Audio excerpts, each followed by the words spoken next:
Hello friends, welcome to share trader Kannada.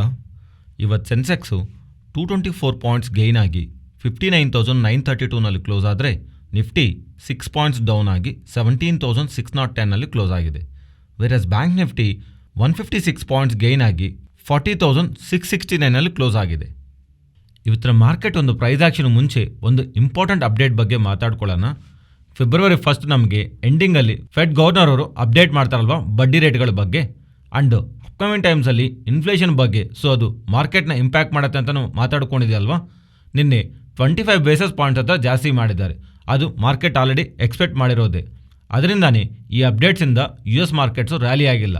ನ್ಯಾಸ್ಡ್ಯಾಕು almost 2% ಬೆಳೆದಿದೆ. ಈ ಅಪ್ಡೇಟಿಂದ ಅಲ್ಲ ನ್ಯಾಸ್ಡ್ಯಾಕ್ ಬೆಳೆದಿರೋದು. ಪ್ರೀವಿಯಸ್ಲಿ ಪ್ರತಿ ಸಲಿನೂ ಬಡ್ಡಿ ರೇಟ್ಗಳನ್ನ ಜಾಸ್ತಿ ಮಾಡಿದಾಗ ಫೆಡ್ ಚೇರ್ಮನ್ ಅವರು ಮಾಡುವಂಥ ಕಮೆಂಟ್ರಿನಲ್ಲಿ ಒಂದು ವೇಳೆ ಮಾರ್ಕೆಟ್ ರೀಸೆಂಟ್ ಟೈಮಲ್ಲಿ ರ್ಯಾಲಿ ಆಗ್ತಾ ಇದ್ರೆ ಮಾರ್ಕೆಟ್ಟು ಈ ವಿಷಯನ ಲೂಸಾಗಿ ತಗೊಂತಿದೆ, ಇವು ಮಾನಿಟರಿ ಪಾಲಿಸಿನ ಆರ್ ಇನ್ಫ್ಲೇಷನ್ನ ಆ ಥರ ತಗೋಬೇಡಿ, ಮಾರ್ಕೆಟ್ ರ್ಯಾಲಿ ಆಗೋದು ಅದು ನಮ್ಮ ಮೇಲೆ ಇನ್ನೂ ಪ್ರೆಷರ್ ನೀಡುತ್ತೆ, ಮಾರ್ಕೆಟ್ ರ್ಯಾಲಿ ಆಗೋದು ಕರೆಕ್ಟ್ ಅಲ್ಲ ಅಂತ ಮಾತಾಡ್ತಿದ್ರು. ಆ್ಯಂಡ್ ಮುಂಚೆನೇ ನಾವು ಯಾವುದೋ ಒಂದೆರಡು ಡೇಟಾ ಪಾಯಿಂಟ್ ನೋಡಿ ಇನ್ಫ್ಲೇಷನ್ ಕಮ್ಮಿ ಆಗೋಗುತ್ತೆ ಅಂತ ಯೋಚನೆ ಮಾಡಬಾರ್ದು ಅಂತ ನೆಗೆಟಿವ್ ಕಮೆಂಟ್ಸು ಮಾಡೋರಲ್ವಾ ಪ್ರತಿ ಸಲಿನೂ. ಆದರೆ ಆ ಥರ ಕಮೆಂಟ್ಸು ಈ ಸಲ ಮಾಡಲಿಲ್ಲ. ಆ್ಯಂಡ್ ಮೋಸ್ಟ್ಲಿ ಎಂಟೈರ್ ಸ್ಪೀಚಲ್ಲೂ ಡಿಸ್ಇನ್ಫ್ಲೇಷನ್ ಅನ್ನೋ ಒಂದು ವರ್ಡ್ನ 10 ಟೈಮ್ಸ್ ಹತ್ರ ಯೂಸ್ ಮಾಡಿದ್ದಾರೆ. ಆ್ಯಂಡ್ ಇವನ್ ಮಾರ್ಕೆಟ್ ಪ್ರೈಸಿಂಗನ್ನು ಪುಷ್ ಬ್ಯಾಕ್ ಮಾಡಲಿಲ್ಲ. ಮೀನ್ಸ್ ಮಾರ್ಕೆಟ್ ಪ್ರೈಸಿಂಗ್ ಪ್ರಕಾರ ಇಲ್ಲಿಂದ 1 or 2 ಟೈಮ್ಸ್ ಮಾತ್ರನೇ ಫೆಡ್ ಅವರು ಬಡ್ಡಿ ರೇಟ್ಗಳು ಜಾಸ್ತಿ ಮಾಡ್ತಾರೋ ಅನ್ನೋ ಎಕ್ಸ್ಪೆಕ್ಟೇಷನ್ಸ್ ಇದೆ. ಅದೂ ಫೆಡ್ ಚೇರ್ಮನ್ ಅವರಿಂದ ಅಲ್ಲ, ಅದು ರಾಂಗ್ ಅಂತಲೂ ಹೇಳಿಲ್ಲ. ಅದರಿಂದ 25 ಬೇಸಿಸ್ ಪಾಯಿಂಟ್ಸು ಜಾಸ್ತಿ ಮಾಡಿ ಅದಕ್ಕೊಂದ್ರೆ ಪ್ರೀವಿಯಸ್ ಕಮೆಂಟ್ರಿನಲ್ಲಿ ಮೈಂಟೈನ್ ಮಾಡಿರೋಂಥ ನೆಗೆಟಿವ್ ಸ್ಟ್ಯಾಂಡು ಈ ಸಲ ಮೈಂಟೈನ್ ಮಾಡದೇ ಇರೋ ಕಾರಣವಾಗಿ ಮಾರ್ಕೆಟ್ ಅದನ್ನು ಪಾಸಿಟಿವ್ ಆಗಿ ಮೂವ್ ಮಾಡಿದೆ ಗ್ಲೋಬಲ್ ಆಗಿ.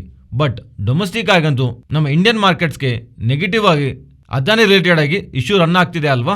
ಅದರಿಂದ ಆ ಪಾಸಿಟಿವಿಟಿ ಇಂಡಿಯನ್ ಈಕ್ವಿಟಿ ಮಾರ್ಕೆಟಲ್ಲಿ ಅಪ್ಲೈ ಆಗ್ತಿಲ್ಲ. ಆ್ಯಂಡ್ ನಿನ್ನೆ US ಮಾರ್ಕೆಟ್ಸ್ ಕ್ಲೋಸ್ ಆದಮೇಲೆ ಮೆಟಾ ಅವರು ಫೇಸ್ಬುಕ್ ಅವರು ನಂಬರ್ಸ್ನ ಪೋಸ್ಟ್ ಮಾಡಿದ್ದಾರೆ. ಅದು ಎಕ್ಸ್ಟ್ರಾರ್ಡಿನರಿ ಆಗಿ ಬಂದಿದೆ. ನಿಯರ್ಲಿ 20% ಹತ್ರ ಸ್ಟಾಕ್ ಬೆಳೆದಿದೆ. ಆಫ್ಟರ್ ಮಾರ್ಕೆಟ್ ಬೆಳೆದಿದೆ. ಆ್ಯಂಡ್ ಇವತ್ತೂ ಅಮೆಜಾನ್, ಆಲ್ಫಾಬೆಟ್ ಅವರು ಆ್ಯಂಡ್ ಆ್ಯಪಲ್ ಅವರು ನಂಬರ್ಸ್ ಬರುತ್ತೆ.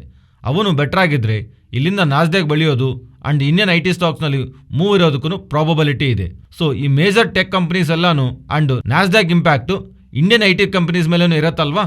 ಫ್ರೆಂಡ್ಸ್, ಇವತ್ತಿನ ಮಾರ್ಕೆಟ್ ಒಂದು ಪ್ರೈಸ್ ಆಕ್ಷನ್ ಮಾತಾಡ್ಕೊಳ್ಳೋ ಮುಂಚೆ ನಿನ್ನೆ ಮಾರ್ಕೆಟ್ ಒಂದು ಟ್ರಾನ್ಸಾಕ್ಷನ್ ಜೊತೆ ಕಂಬೈಂಡ್ ಆಗಿ ಇವತ್ತಿನ ಮಾರ್ಕೆಟ್ ಬಗ್ಗೆನೂ ಮಾತಾಡ್ಕೊಳ್ಳೋಣ. ಬಿಕಾಸ್ ನಿನ್ನೆ ವಿಡಿಯೋದಲ್ಲಿ ಈ ಪ್ರೈಸ್ ಆಕ್ಷನ್ ನಾವು ಡಿಸ್ಕಸ್ ಮಾಡಿಲ್ಲ. ಫ್ರೆಂಡ್ಸ್, ಇಲ್ಲಿಂದ ಸ್ವಲ್ಪ ಟೈಮ್ ಬ್ಯಾಕು 2023 ಬಡ್ಜೆಟ್ ಟ್ರೇಡಿಂಗ್ ಬಗ್ಗೆ ಮಾತಾಡ್ಕೊಂಡೋವಾಗ ನಾವು option buyers and options related ಆಗಿ ಯಾರಾದರೂ ಬೈಯಿಂಗ್ ಆ್ಯಕ್ಟಿವಿಟಿ ಮಾಡೋರು ಅವರು ಫಸ್ಟ್ ಮಾರ್ಕೆಟ್ ಓಪನಿಂಗಿಂದಾನೇ 12:30 PM ಇಂದಾನು ಮಾರ್ಕೆಟಲ್ಲಿ ಬೈಯಿಂಗಲ್ಲಿ ಇರೋದ್ರಿಂದ ದೊಡ್ಡದಾಗೇನು ನಮಗೆ ಅಡ್ವಾಂಟೇಜ್ ಬರಲ್ಲ.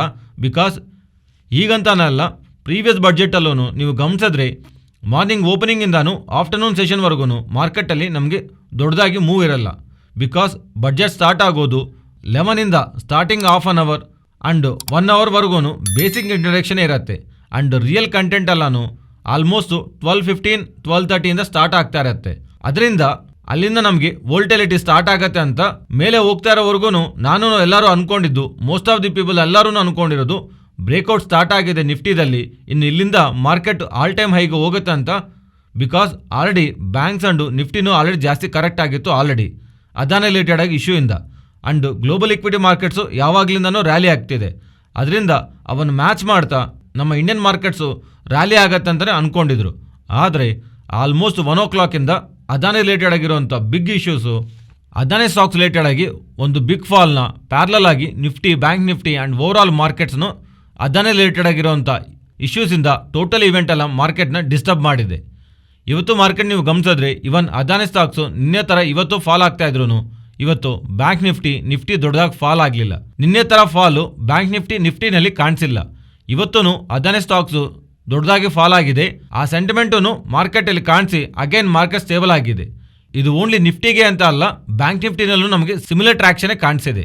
RBI ಅವರು ಬ್ಯಾಂಕ್ಸ್ ಎಲ್ಲನೂ ನೀವು ಅದಾನಿ ಅವರಿಗೆ ಎಷ್ಟು ಎಕ್ಸ್ಪೋಸರಲ್ಲಿ ಇದ್ದೀರಾ, ಎಷ್ಟು ಸಾಲ ಕೊಟ್ಟಿದ್ದೀರಾ ಅಂತ ಕೇಳಿದ್ದಾರೆ.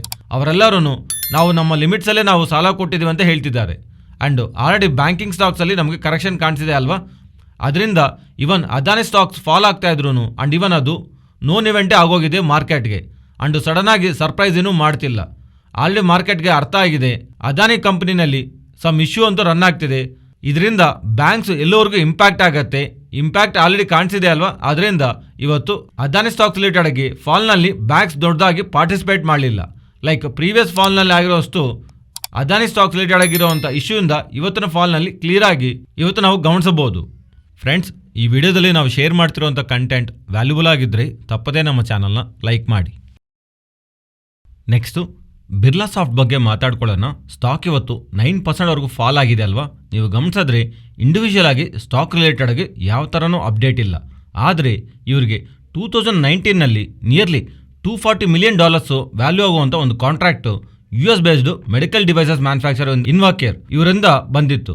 ಏನಕ್ಕೆ ಹೇಳ್ತಿದ್ದೀನಿ ಅಂದರೆ, ಈಗ ಆ same company medical devices manufacture ಮಾಡುವಂಥ ಕಂಪನಿ ಇನ್ವಾಕೇರ್ ಅವರು ಬ್ಯಾಂಕ್ರಪ್ಸಿಗೆ ಫೈಲ್ ಮಾಡಿದ್ದಾರೆ. ಸೊ ಇವರು ರಿಲೇಟೆಡ್ ಆಗಿ ಬಿರ್ಲಾಸಾಫ್ಟ್ ಅವರು ರಿಲೇಟೆಡ್ ಆಗಿರುವಂಥ ಕೀ ಕ್ಲೈಂಟ್ ನಿಯರ್ಲಿ $240 ಮಿಲಿಯನ್ ಹತ್ರ ಆರ್ಡರ್ ಕೊಡುವಂಥ ಕ್ಲೈಂಟ್ ರಿಲೇಟೆಡ್ ಆಗಿ ಬ್ಯಾಂಕ್ರಪ್ಸಿ US ಮಾರ್ಕೆಟ್ಸಲ್ಲಿ ಫೈಲ್ ಮಾಡ್ತಾ ಇರೋದು one of the key client. ಇಲ್ಲಿವರೆಗೂ ಇವರಿಗೆ ರೆವೆನ್ಯೂಸ್ ಬಂದಿರುವಂಥ ಕ್ಲೈಂಟು ಅವರು ಬಿಸ್ನೆಸ್ನ ಕ್ಲೋಸ್ ಮಾಡ್ತಾರೆ ಅಂತ ಬರ್ತಿರುವಂಥ ಅಪ್ಡೇಟ್ಸಿಂದ ನಿಯರ್ಲಿ ಸ್ಟಾಕು 9% ಫಾಲ್ ಆಗಿ ಕ್ಲೋಸಿಂಗ್ ಟೈಮ್ಗೆ 7.5% ನೆಗೆಟಿವ್ ಇಂದ ಎಂಡ್ ಆಗಿದೆ. ನೆಕ್ಸ್ಟು ITC ಬಗ್ಗೆ ಮಾತಾಡ್ಕೊಳ್ಳೋಣ. ಫ್ರೆಂಡ್ಸ್, ITC ಸ್ಟಾಕು ಇವತ್ತು ಆಲ್ ಟೈಮ್ ಹೈನಂತೂ ಟಚ್ ಮಾಡಿದೆ. ಏನಕ್ಕೆ ಇವತ್ತು ITC ಸ್ಟಾಕ್ ಇಷ್ಟೊಂದು ಬೆಳೆದಿದೆ? ಇದಕ್ಕಿರುವಂಥ ರೀಸನ್ ನಾವು ನಿನ್ನೆನೇ ಮಾತಾಡ್ಕೊಂಡಿದೆ ಅಲ್ವಾ. ಎಕ್ಸ್ಪೆಕ್ಟೆಡ್ ಅಂದ್ರೂ ಟೊಬ್ಯಾಕೋ ರಿಲೇಟೆಡ್ ಟ್ಯಾಕ್ಸಸ್ ಕಮ್ಮಿ ಮಾಡಿದ್ದಾರೆ. ಅನ್ಕೊಂಡಿರೋ ಪ್ರಕಾರ ನೆಟ್ ಟ್ಯಾಕ್ಸ್ ನೋಡಿದ್ರೆ nearly less than 2% ITC related ಆಗಿ ಟ್ಯಾಕ್ಸ್ ಬೆಳೆದಿದೆ ಅಲ್ವಾ. ಅದರಿಂದ ಟೊಬ್ಯಾಕೋ ರಿಲೇಟೆಡ್ ಆಗಿ ಇದು ಪಾಸಿಟಿವ್. ಅದರಿಂದನೇ ನಿನ್ನೆ ಮಾರ್ಕೆಟ್ ಫಾಲ್ನಲ್ಲೂ ITC ಫಾಲ್ ಆಗಿಲ್ಲ ಅಂತ ನಾವು ಅಂದ್ಕೊಂಡಿದ್ವಲ್ವಾ, ಅದರ ಇಂಪ್ಯಾಕ್ಟೇ ಇವತ್ತೂ ಕ್ಯಾರಿ ಓವರ್ ಆಗಿದೆ. ಆ್ಯಂಡ್ ಇದರ ಜೊತೆಗೆ ನಾಳೆ ದಿವಸ ನಮಗೆ ITC ರಿಸಲ್ಟ್ಸ್ ಬರುತ್ತೆ. ಈಗ ಟೊಬ್ಯಾಕೋ ರಿಲೇಟೆಡ್ ಆಗಿ ದೊಡ್ಡದಾಗಿ ಚೇಂಜಸ್ ಇಲ್ಲ. ಆ್ಯಂಡ್ ITC ರಿಸಲ್ಟ್ಸನ್ನು ಬೆಟರ್ ಆಗಿರುತ್ತಂತ ಎಕ್ಸ್ಪೆಕ್ಟೇಷನ್ಸ್ ಇದೆ. ನೆಕ್ಸ್ಟು IDFC ಬಗ್ಗೆ ಮಾತಾಡ್ಕೊಳ್ಳೋಣ. ಫ್ರೆಂಡ್ಸ್, ಇಲ್ಲಿಂದ ತುಂಬ ಟೈಮ್ ಬ್ಯಾಕು ಇವರು ಮ್ಯೂಚುವಲ್ ಫಂಡ್ ಬಿಸ್ನೆಸ್ನ ಸೆಲ್ ಮಾಡಿ 4,000 crores ಹತ್ರ ರೈಸ್ ಮಾಡ್ತೀವಿ ಅಂತ. ಅಂಡು ಆ 4,000 ಕೋಟಿಲೂ out of the 4,000 crores 1,760 crores ಇಟ್ಟು ಇವರ ಡಿವಿಡೆಂಡ್ನ ಇವರ ಶೇರ್ ಹೋಲ್ಡರ್ಸ್ಗೆ ಕೊಡ್ತೀವಿ ಅಂತ ಹೇಳಿದರು. 1,760 crores ಅಂದರೆ ಅದು ಡಿವಿಡೆಂಡ್ ಆಗಿ ಈಚ್ ಶೇರ್ ಹೋಲ್ಡರ್ಗೆ 11 rupees ಡಿವಿಡೆಂಡ್ ಬರುತ್ತೆ.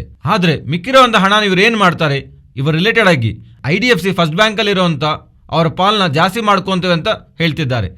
IDFC ಫಸ್ಟ್ ಬ್ಯಾಂಕ್ನಲ್ಲಿ IDFC ಅವರಿಗೆ ಕರೆಂಟ್ಲಿ 36.4% ಶೇರ್ ಇದೆ. ಆ್ಯಂಡ್ ಅವರು ಮ್ಯಾಕ್ಸಿಮಮ್ 40% ಜಾಸ್ತಿ ಮಾಡ್ಕೋಬೋದು. ಸೊ ಇನ್ನೂ ಅವರಿಗೆ 3.62% ಶೇರ್ನ ಜಾಸ್ತಿ ಮಾಡ್ಕೊಳ್ಳೋಂಥ ಸ್ಕೋಪ್ ಇದೆ. ಅದರಿಂದ ನಿಯರ್ಲಿ 2,200 crores ಹತ್ರ IDFC ಫಸ್ಟ್ ಬ್ಯಾಂಕ್ನಲ್ಲಿ ಇನ್ವೆಸ್ಟ್ ಮಾಡ್ತೀವಿ ಅಂತ ಹೇಳ್ತಾ ಇರೋದು. IDFC ಫಸ್ಟ್ ಬ್ಯಾಂಕ್ ಸ್ಟಾಕು ಇವತ್ತು 5.5% ಪಾಸಿಟಿವ್ ಆಗಿ ರಿಯಾಕ್ಟ್ ಆಗಿದೆ. Next Nifty and bank Nifty support and resistant. Nifty support 17,550 to 570. If ಅದೇನಾದರೂ ಬ್ರೇಕ್ ಆದರೆ 17,470.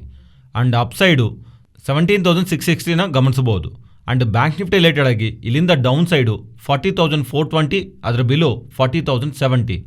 ಇವತ್ತು 40,070 ಹತ್ರ ಮಲ್ಟಿಪಲ್ ಟೈಮ್ಸು ಸಪೋರ್ಟ್ ತಗೊಂಡಿದೆ. And resistant upside immediately 40,960 and ಅದರ above 41,360. And Nifty range previously ಹೇಳ್ದಂಗೆ ಅದೇ ರೇಂಜನ್ನೇ ಕಂಟಿನ್ಯೂ ಮಾಡ್ತಿದ್ದೀನಿ.